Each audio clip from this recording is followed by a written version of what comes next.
Ayan, sa Luzon, Visayas and Mindanao, no, huwag kakalimutan sa darating election, May 12, no, para sa siguradong may nagawa na, no. One Pacman, 22 o 22,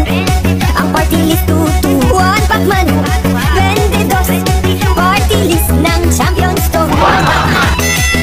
Ayan, sa Luzon, Visayas and Mindanao, no, huwag kakalimutan sa darating election, May 12, no, para sa siguradong may nagawa na, no, at believe ka kay Baby Giant sa husay niya sa sports, no, at believe din kami syempre sa One Pacman party list kasi sa 3 termino nila sa Kongreso, marami na po silang naipasa, and number 1 po dito ang Free Tuition Fee Act, no, so mga kababayan ngayon po ay alam na, ramdam na po natin yan na mayroong Free